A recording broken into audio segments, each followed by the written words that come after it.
So time now to take another look at the morning papers. Here with me reviewing them today are the former editor of the Daily Star, Dawn Neeson, and here with me in the studio is the broadcaster, Pete Price. So welcome back to both of you. We dealt with a lot of the front pages last hour and Donald Trump's mugshot across them, but another big story. Another mugshot. Well, it's another controversial picture and footage, isn't it, that's causing a stir in the world of football. And you've picked out the Guardian's coverage of this, first of all, Pete, and this is, of course, the Spanish player and team refusing to play over a kiss. It's incredible. If you look at the picture of the kiss, it's actually, I'm going to go against what everyone else is saying.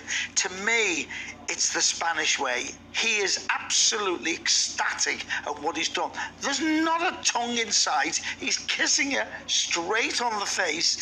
They are joyous people. It is a joyous time. To me, this one's worse. I mean, I don't know where there's a camera, but that one there, look at him, Karen. I mean, that's hysterical. That to me is worse than kissing somebody on the lips when you've just won the most amazing trophy. And that's so. I know you two are going to have a go at me over this. Well, Dawn, what do you make of it? Football is still far from the beautiful game for women, isn't it? It doesn't actually matter what, with all due respect, Pete thinks or what I think, but I mean, it's what Jenny Hermoso thinks, and she was a player that was being kissed on the lips there. She has said it was not consensual. I did not want him to kiss me. He is trying to make me, or the Spanish FA, the Spanish version of FA, Football Federation, are trying to make me say things that I didn't say. I didn't consent to this. I feel violated. I get where Pete's coming from. The Spanish are much more passionate culture and us to do a lot more kissing than we do. But, I mean, this has just completely overshadowed what we should be talking about, and that is an amazing football team. Some amazing players in that squad. And what we're talking about is, I'm sorry, but a pervy bloke who he actually, as Peter's just pointed out, he manhandled literally every single player. Yeah. I get in the heat of the moment, it was passionate, it was celebratory, but I mean, the women didn't want this, and what is important here is what those women wanted, and they have the women that inspire the Spanish football team now are on strike. The unions organisers, the Lionesses, have put out a very strong statement describing it as sexist and patriarchal, and it is, and I'm sorry, it doesn't matter what any of us think. The women involved in this are very angry and upset, and they will not be playing for Spain again, quite rightly so. And we are a long, long way, I'm a big football fan, we're a long way from equality in this game. It was an amazing tournament, and one man has distracted from what an amazing group of women achieved. I'm absolutely furious by this, I'm sorry. Yeah, I understand exactly what Dawn's saying. It is one man that has actually taken from this, and it was remarkable. What has happened, it's history, it's football history in the making, and it was amazing things to see. And what I also loved were the crowds. The crowd showed English and other football fans how to behave. I thought that was great, and it has been spoiled by that. But I'll just say once again, it is the Spanish way. Italians, they're passionate, they're hugging, and he's over the moon. You may find there are lots of Spanish women that say that they wouldn't want it to be the Spanish way. Probably, and I'm sorry, but well, so anyway, this debate will go on, Yeah, and as Dawn says, at the moment, those Spanish players refusing to play until this is resolved, and the government getting involved as well.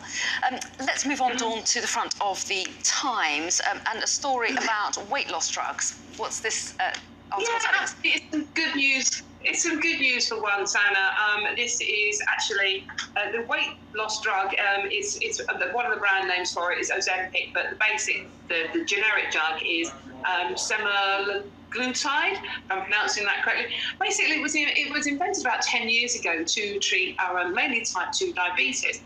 But it has been discovered, there's a European Society of Cardiology Congress in Amsterdam that have discovered this drug actually not only affects weight loss, but it also has an effect on the heart. It actually reduces heart inflammation and prevents the arteries clogging. Now, you would have thought, right, okay, well, if you're giving it to people overweight, they lose weight on this drug because it blocks your appetite, so it stops you eating as much.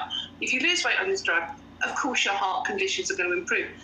And that would be sensible. But that's not the case, Anna. What this study has found is that even in people who aren't obese, i.e. people of a healthy body weight, it also protects them against heart disease and heart inflammation.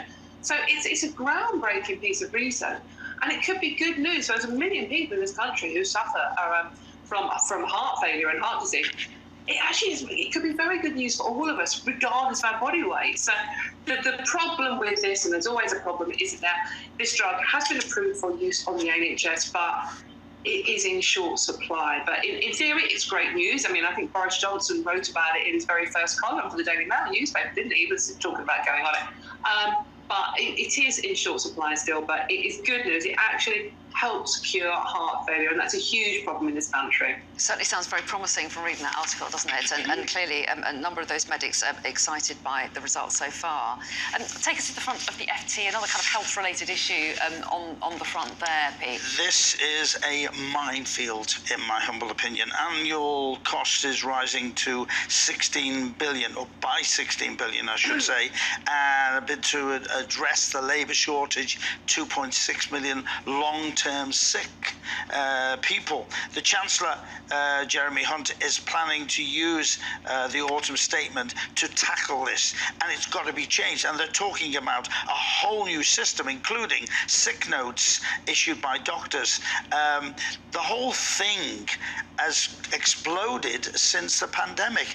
And what bothers me about this story, and I'm going to upset a lot of people about mental health illness and awareness of what is going on, is how many people are swinging the lead. I'm sorry, I had a major problem when I was 18. I was put into a mental institute to be cured of being a homosexual. I know what mental health is, so I do know what I'm talking about.